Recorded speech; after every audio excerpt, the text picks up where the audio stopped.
하나님께서 범죄한 이스라엘을 애굽 사람들의 손에 맡기셨습니다.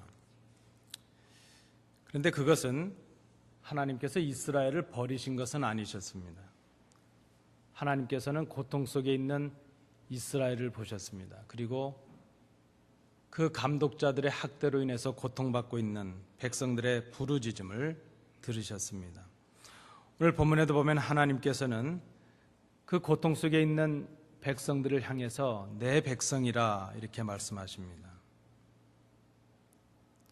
하나님은 백성들을 그 고통을 보시고 그들의 부르짖음을 들으시고 그들의 근심을 아십니다. 오늘 본문은 그렇게 기록하고 있습니다. 우리가 많은 고난과 고통 속에 살아간다 할지라도 하나의 위로가 되는 큰 사실은 하나님이 모르시는 고난과 아픔은 없다 하는 것입니다. 우리가 당하는 고난, 우리가 당하는 아픔, 우리의 근심, 하나님께서 보시고 하나님께서 들으십니다. 하나님께서 아십니다. 감독자들로 인한 당신의 백성들의 당하는 고통과 부르짖음을 보고 들으신 하나님께서 가만히 계시지 않으십니다. 당신의 백성들을 그 고통의 자리에서 구원하실 계획을 세우시고 그리고 예비하신 젖과 꿀이 흐르는 가나안 땅으로 그들을 인도하시기 위해 일하시기 시작하십니다. 그런데 하나님은 이 일을 하실 때 그 일을 위해서 하나님의 사람들을 택하시고 그들과 함께 일하십니다. 이 일을 위해서 하나님은 당신의 사람을 택하여 부르시고 그에게 당신의 뜻을 알게 하시고 그리고 그를 그 고통의 자리로 보내십니다. 오늘 본문에서도 보면 하나님께서는 애굽에 고통받는 당신의 백성들을 구원하시기 위해서 모세라는 한 사람을 택하시고 부르십니다. 그리고 그에게 당신의 계획이 무엇인지, 백성을 향하신 그 구원의 계획이 어떠한지를 알게 하십니다. 그리고 그 뜻을 이루게 하시기 위해서 그를 애굽으로 보내십니다. 이것이 하나님의 일하시는 방법입니다. 하나님은 당신의 거룩하신 뜻을 그 뜻에 순종하는 사람들과 함께 이루어 가십니다. 오늘 본문을 통해서 우리가 살펴보고자 하는 것이 이것입니다. 하나님께서 보내시는 사람이, 그런 사람은 어떤 사람인가? 하나님의 보내심을 받은 사람은 어떤 삶을 살아가는 사람일까? 오늘 본문을 통해서 정리해 봅니다. 첫 번째 1절부터 6절을 통해서 이렇게 정리해 볼 수 있습니다. 우리의 일상의 삶이 하나님의 부르심의 장소이다 하는 것입니다. 40년을 바로의 궁에서 애굽의 왕자로 살았던 모세였습니다.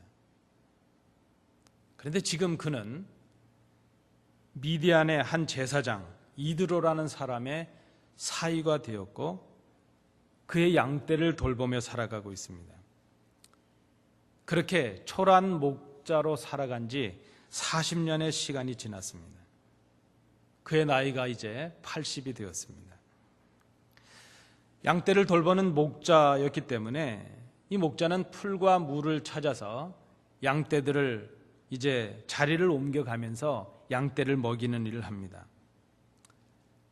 여러분, 그 모세가 거하던 그 미디안을 중심한 지역에서 40년을 양떼를 먹였다면 이제 거의 모든 지역을 다 다녔을 것이라 생각이 됩니다. 그것이 모세의 일상이었습니다. 모세는 그렇게 특별할 것이 없는 그런 하루의 삶을 또 시작을 했습니다. 그런데 이날은 좀 다릅니다. 늘 보던 떨기나무에 불이 붙어 있습니다. 그런데 그 붙은 나무에 불은 붙었는데 나무는 타지 않고 있는 이상한 현상을 보았습니다. 다른 날과 전혀 다를 바가 없는 또 하루의 날이었고 다른 지역과 다를 바가 없는 늘 다니던 일상적인 장소였고 늘 보아왔던 떨기나무였습니다. 모세는 그 기이한 현상을 보고 그곳으로 가려고 합니다. 그때 하나님께서 다급하게 모세를 부르시면서 말씀하십니다. 모세야, 내가 선 곳은 거룩한 곳이니 내 발에서 신을 벗어라 하는 것이죠. 여러분, 우리가 아무 의미 없이 보내버리는 우리의 일상들, 그저 늘 반복적으로 지나가는 우리의 일상적인 시간들, 우리가 일상적으로 접하고 있는 공간들, 그리고 사람들, 그리고 사물들, 그러한 평범한 일상이 하나님께서 임재하시는 특별한 장소가 될 수 있고 특별한 시간이 될 수 있다는 것을 우리가 생각해야 될 것입니다. 아니, 더 엄밀하게 말씀을 드리면 우리에게 주어진 시간, 우리에게 주어진 장소들, 우리와 함께하는 사람들, 우리가 소유하고 있는 모든 사물들 중에 하나님께서 허락하시지 않은 것이 있을까? 우리의 가진 모든 것, 우리의 공간과 시간 모든 것이 하나님께서 우리에게 허락하신 것이 분명하다면 이미 우리가 날마다 반복하고 있는 이 일상의 삶 속에 하나님께서 함께하고 계신다는 것을 우리가 기억해야 될 것입니다. 지난 40년 동안 모세의 삶 속에서 그저 아무 의미 없이 지나쳤던 그 시간들, 그 장소들, 그 작은 나무, 그것이 오늘 하나님께서 임재하시는 그런 시간이 되고 장소가 되었다는 것입니다. 그 장소, 그 시간이 거룩해서였을까? 하나님의 산 호렙에 이르렀다 하는 이 표현은 나중에 붙여진 표현일 것입니다. 그때 모세가 경험했던 그 산은 그저 평범한 산입니다. 늘 다니던, 양떼와 함께 다니던 그런 곳입니다. 그 장소, 그 시간이 거룩해서 그것이 아니라 하나님이 임재하시게 되니까 아무 의미가 없었던 일상의 장소가, 일상의 시간들이 거룩해졌다는 말입니다. 하나님께서 임재하시면 거룩해집니다. 하나님이 함께 계시면 특별해지는 것입니다. 우리는 가끔 그런 생각을 합니다. 하나님을 만나기 위해서는 특별한 시간과 특별한 장소가 필요할 것이라 그렇게 생각을 합니다. 그럴 수 있죠. 그래서 우리는 거룩한 시간, 거룩한 장소를 찾으려고 애씁니다. 그런데 그렇게 거룩하게 보이는 곳에는 하나님이 계실 것이라 그런 생각이 우리 속에 있기 때문입니다. 그런데 여러분, 우리가 잘 생각해야 됩니다. 거룩한 장소가 되니까 하나님께서 계시는 것이 아니라 하나님이 계시니까 그 자리가 거룩해진다는 것입니다. 모세가 늘 다니던 그 자리였는데 하나님께서 이곳은 거룩하니까 신을 벗으라 그렇게 말씀하십니다. 늘 다니던 그 자리였는데 하나님께서 계시니까 그 자리가 거룩한 곳이 되었습니다. 여러분, 우리의 일상이 하나님께서 허락하신 시간이요 공간이요 우리의 인생 자체가 하나님께 잡힌 바 되었다면 우리의 일상이, 우리가 늘 경험하는 시간들, 늘 마주하는 사람들, 우리의 공간이 하나님이 임재하시는 곳이 분명하다면 우리는 그 앞에서 신을 벗는, 하나님을 두려워하는 그런 삶을 살아가야 될 것입니다. 우리의 일상이 하나님의 임재하시는 장소가 될 것이기 때문입니다. 그렇다면 평범하게 아무 생각 없이 아무 의미 없이 지나쳐 버렸던, 보내버렸던 우리의 일상이 얼마나 소중한가 하는 것이죠. 일상에서 우리가 했던 생각들, 우리의 말들, 우리의 행동들, 우리가 머무는 자리, 우리가 만나는 사람들, 그 모든 반복되는 시간과 장소 가운데 하나님이 계신다는 것이죠. 여러분, 이 시대를 살아가는 그리스도인들의 문제가 어디 있습니까? 우리의 문제는 하나님은 성전에만 계신다 그렇게 생각하는 데 문제가 있습니다. 하나님은 우리가 기도할 때만 계실 것이다. 거기에 우리의 문제가 있습니다. 가령 우리의 신앙의 정도가 어떠한가, 우리 믿는 우리 자신의 믿음을 평가한다면 그저 우리의 믿음을 평가할 때에 기도하는 모습 혹은 예배하는 모습 혹은 교회에서의 모습만으로 우리의 신앙을 평가한다는 것은 적절하지 못합니다. 오히려 우리의 신앙을 바르게 평가하기 위해서는 우리의 일상의 삶이 어떠한가 하는 것을 살펴볼 수 있어야 될 것입니다. 우리가 예배 자리에서뿐만이 아니라 성전에서뿐만이 아니라 우리의 평범한 일상의 삶 속에서 우리가 두렵고 떨리는 마음으로 살아가야 될 이유가 여기에 있습니다. 여러분 기억하십시오. 아버지의 양떼를 돌보던 그 일상의 삶을 살아가던 평범한 다윗에게 하나님께서 그를 부르시는 사건을 베풀어 주셨습니다. 뽕나무를 돌보던 드로아의 작은 목자, 그의 평범한 일상 속에서 하나님께서 그를 하나님의 선지자로 부르셨습니다. 그저 고기를 잡던 어부들을 주님은 제자로 부르셨습니다. 우리가 쉽게 생각하는, 하나님이 계실 것 같지 않다고 생각하는 우리의 평범한 일상 속에 하나님이 계시고 그 하나님이 우리의 일상 속에서 우리를 만나주시고 우리를 불러주신다는 것을 기억해야 될 것입니다. 우리의 일상이 하나님의 부르심의 장소가 될 수 있습니다. 두 번째, 오늘 본문을 통해서 우리가 또 생각하는 것은 7절부터 11절의 내용입니다. 내가 누구인가 하는 것은 하나님의 사명에 따라 결정이 될 수 있다는 것입니다. 일상적인 공간을 거룩한 자리가 되게 하신 하나님께서, 하나님은 그곳에서 모세를 사명자로 부르십니다. 이스라엘을 향하신 구원의 계획과 그리고 이 백성들을 가나안 땅으로 인도하시겠다는 그 구원의 계획에 대해서 모세에게 말씀해 주십니다. 이제 내가 너를 바로에게 보내어 너에게 내 백성 이스라엘 자손을 애굽에서 인도하여 내게 하리라. 그때 모세가 대답을 합니다. 내가 누구이기에 바로에게 가며 이스라엘 자손을 애굽에서 인도하여 내리이까.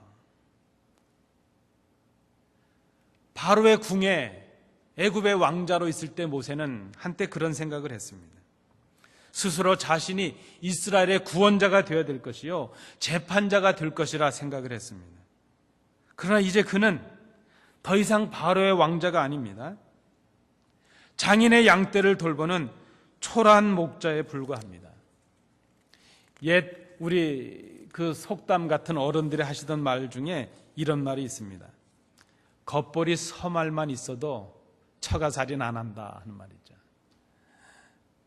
여러분, 겉벌이 서말만 있어도 안 할 처가살이를 지금 모세는 40년째 하고 있습니다. 그렇게 초라한 모습, 자신의 모습을 모세는 생각했을 것입니다. 하나님, 지금 말씀하시는 그런 위대한 일을 제가 어떻게 감당할 수 있겠습니까? 하나님께서 말씀하시는 그런 일을 하기에는 제가 이미 너무 초라해졌습니다. 전에 제가 애굽에서 왕자였다면 혹시 모를까, 지금은 장인의 양떼나 돌보고 있는 그런 초라한 목자일 뿐입니다. 아마 그런 심정을 모세가 말하지 않았겠는가. 하나님의 부르심 앞에서 모세가 생각한 것이 무엇입니까? 하나님의 부르심을 감당할 만한 자격이 되지 못한다는 것입니다. 그럴 만한 사람이 되지 못합니다. 그 판단은 하나님이 하신 것이 아니라 모세 자신의 판단이었습니다. 내가 누구인가 하는 것을 모세는 그렇게 생각을 했다는 것입니다. 우리가 이 하나님의 질문 앞에서 또 모세의 대답 앞에서 우리가 생각할 것은 바로 이것입니다. 내가 누구인가 하는 것이죠. 소위 말하는 정체성이라는 말입니다. 아이덴티티라는 말입니다. 내가 누구인가 하는 것이죠. 여러분은 누구이십니까? 가족과 함께 살아가는 여러분은 누구이시고, 성도들과 함께 살아가는 여러분은 누구이시고, 안디옥 교회 교인으로서 여러분은 누구이시고, 지금 이 시대 이 땅에 살아가고 있는 여러분은 누구이십니까? 평범한 일상의 사건, 평범한 일상의 시간들 속에서 하나님은 그 땅을 거룩하게 하시고 모세를 하나님의 당신의 사명자로 택하셨는데, 그 택하심 앞에 모세가 하는 말은 나는 초라한 사람입니다. 나는 그 부르심에 응답할 수 없는 그런 사람입니다. 그런 대답을 하고 있습니다. 그런데 여러분, 내가 나를 아는 것 중요하지만, 내가 나의 무능을 아는 것 중요하지만, 나를 부르신 하나님이 능력 많으신 하나님이시라는 것을 아는 것은 더 중요하지 않겠습니까? 나는 누구인가 하는 것이죠. 평범했던 일상의 장소를 하나님이 임재하시는 거룩한 장소로 바꿔주신 하나님이십니다. 평범한 일상의 시간과 장소를 모세를 부르시고 사명을 주시는 거룩한 시간, 거룩한 장소가 되게 하신 하나님이십니다. 그 하나님께서 이제 초라하고 힘없는 목자의 삶을 살아가고 있는 모세를 불러주십니다. 부르신 분이 판단할 일입니다. 주저하는 모세에게 하나님께서 말씀하십니다. 내가 반드시 너와 함께 있으리라. 여러분, 우리가 기억해야 될 것이 이것입니다. 내가 누구인가 하는 것, 이것은 지금 내가 어떤 삶을, 어떤 인생을 살아가고 있느냐 하는 데에 따라서 결정되는 것이 아니라는 것입니다. 소위 말하는 내 직업이 어떠하고 내 형편이 어떠하고 내 능력이 어떠하고 내가 지금 살아가는 모양새가 어떠한가, 거기에 따라 결정되는 것이 아니라는 것입니다. 내가 나를 판단할 수 없다는 것입니다. 나의 정체성이 나의 형편과 내 기준에 따라 결정되는 것이 전혀 아니라 하는 것입니다. 하나님이 함께 하시면 그 사람이 누구인가 하는 것이 결정이 될 수 있습니다. 그래서 모세가 지금 애굽의 왕자인가 아닌가, 그거 중요하지 않습니다. 겨우 장인에게 빌붙어서 장인의 양떼를 돌보는 초라한 목자인가 아닌가, 그거 중요하지 않다는 것입니다. 내가 누구인가 하는 것, 그것은 누가 나와 함께 하느냐, 그에 따라 결정이 되는데, 바로 우리의 능력 많으신 하나님께서 나와 함께 하시는가에 따라서 결정이 될 수 있다는 것입니다. 하나님께서 나에게 주신 사명이 무엇이냐에 따라서 내가 누구인가가 결정될 수 있습니다. 내가 어떤 삶을 살아가야 되는, 어떤 목적을 가진 사람인가 하는 것이 바로 하나님이 함께 하시는 사람, 하나님이 주신 사명에 따라서 결정이 될 수 있습니다. 그래서 우리가 반대로 생각해 보면, 하나님이 함께 하시지 않는 사람, 하나님의 사명을 알지 못하고 깨닫지 못하고 받지 못한 사람, 이 사람이야말로 참으로 불쌍한 사람일 것입니다. 여러분, 내가 누구인가를 생각할 때 우리가 기억할 것은 하나님을 기억하는 것입니다. 하나님 앞에서 내가 누구인가 하는 것이 중요합니다. 힘없고 무능하고 초라해진 자신을 보고 계십니까? 그런데 초라해진 내 자신을 보지만 능력 많으신 하나님께 잡힌 바 된 나를 본다면 그것이 우리에게 소망이 될 수 있습니다. 하나님이 함께 하시고 하나님의 사명을 맡은 나를 새롭게 발견할 수 있어야 될 것입니다. 우리가 어려울수록 하나님을 알기에 노력하고 하나님의 뜻을 찾기에, 그 뜻을 깨닫기 위해 노력해야 될 이유가 여기에 있습니다. 하나님의 기뻐하실 뜻을 구하고 그 뜻에 순종해야 될 이유가 바로 여기에 있습니다. 하나님께서 함께 하시는 사람이 되기 위함이라 하는 것입니다. 여러분, 이 아침 기억하십시오. 내가 누구인가 하는 것은 내 형편에 달려있는 것이 아니라 나와 함께 하시는 하나님께 달려있다는 것을 기억해야 될 것입니다. 마지막 세 번째입니다. 12절 말씀을 통해서 이렇게 정리를 해봅니다. 그 사명의 성취를 이루시는 분은 하나님이시라 하는 것입니다. 일상의 장소를 거룩하게 하신 하나님, 모세는 그 하나님의 임재를 경험했습니다. 자신의 정체성을 바꾸시는 함께 하시겠다는 말씀도 들었습니다. 자신의 목적을 바꿀 수 있는 하나님의 새로운 사명도 받았습니다. 그러면 그 임재를 경험하고 하나님이 함께 하신다는 말씀도 듣고 사명도 받게 되면 모든 것이 끝인가 하는 것이죠. 모든 것이 이루어졌느냐 하는 것입니다. 그렇게 주시는 말씀을 확신만 하면 모든 일이 이루어졌느냐 하는 것입니다. 애굽의 모든 이스라엘 백성들이 홍해를 건너왔고 모세가 원했던 모든 일들이 다 이루어졌는가 하는 것입니다. 아니지 않았습니까?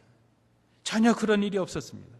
모세가 경험한 불붙는 떨기나무도 함께 하신다는 말씀도 그 모든 일들을 이루지는 못했다는 것입니다. 모세가 신비한 경험을 했지만 달라진 것은 아무것도 없습니다. 여전히 이스라엘 백성은 애굽의 바로의 압제에 시달리고 있고 고난 중에 있습니다. 그리고 모세 자신은 여전히 지금 미디안 광야에 있을 뿐입니다.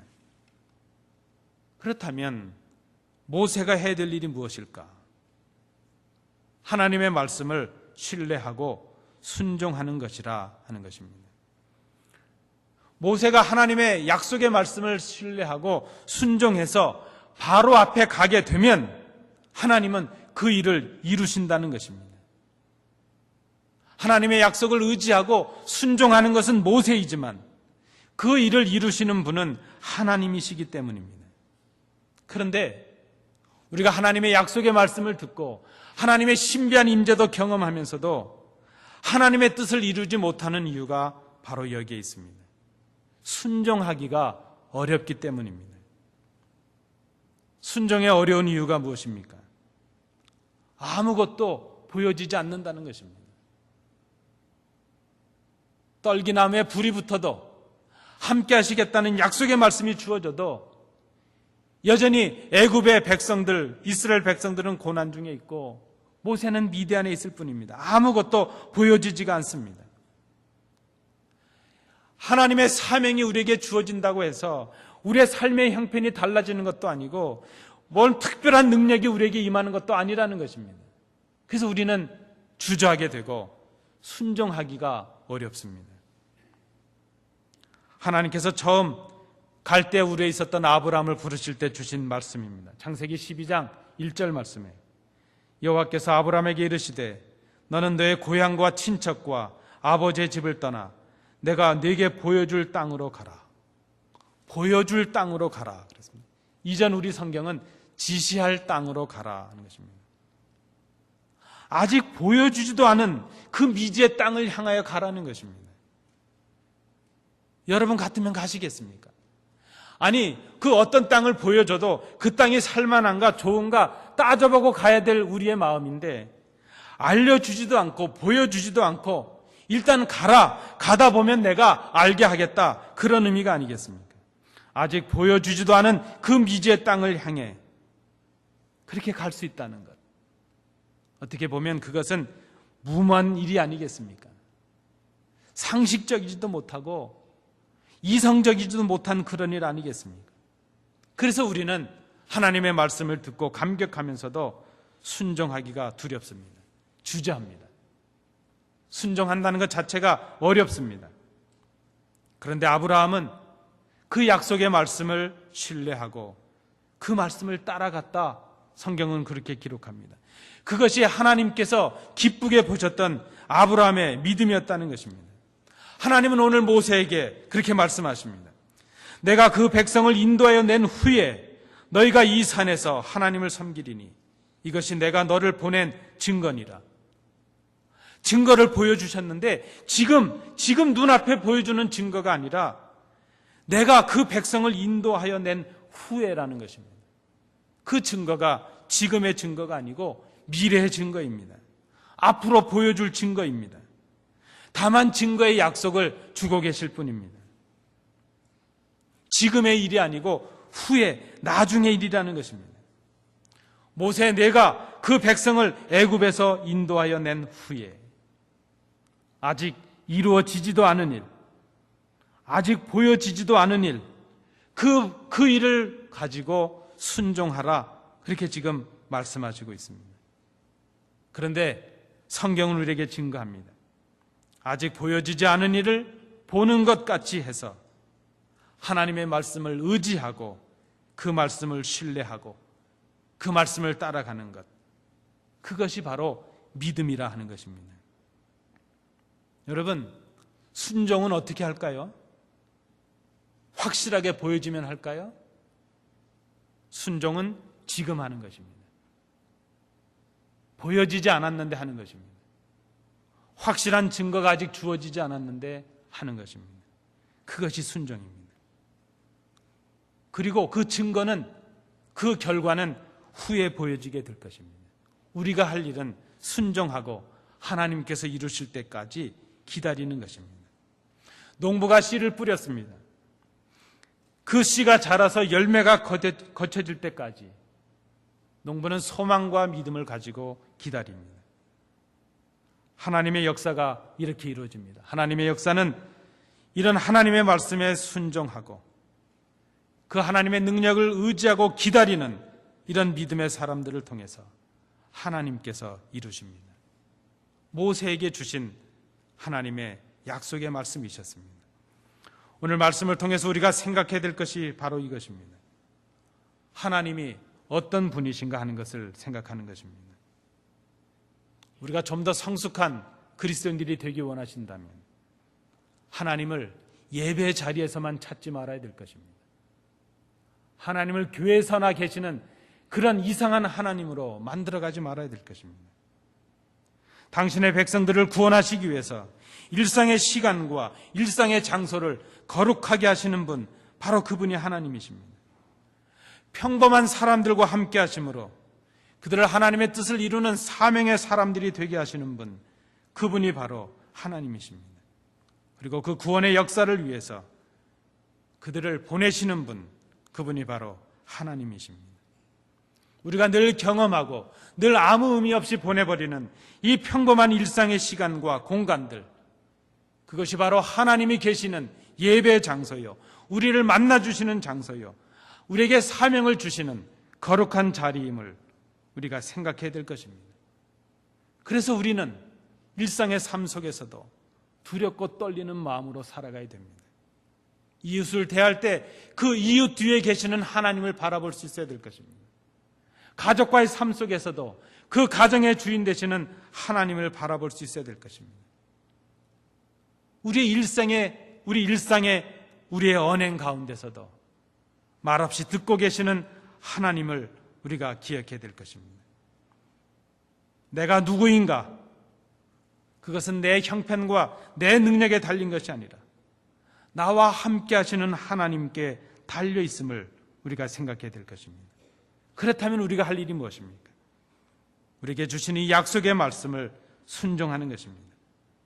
그리고 하나님의 능력을, 하나님의 일하심을 기다리는 것입니다. 그러면 하나님께서 이루십니다. 이런 사람, 하나님께서 보내시는 사람입니다. 이런 복된 성도들 되시기 바랍니다. 기도합니다.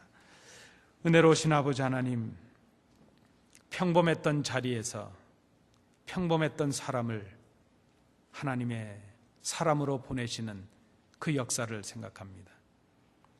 우리가 늘 지나치는 일상이 하나님의 거룩한 임재의 자리임을 생각합니다.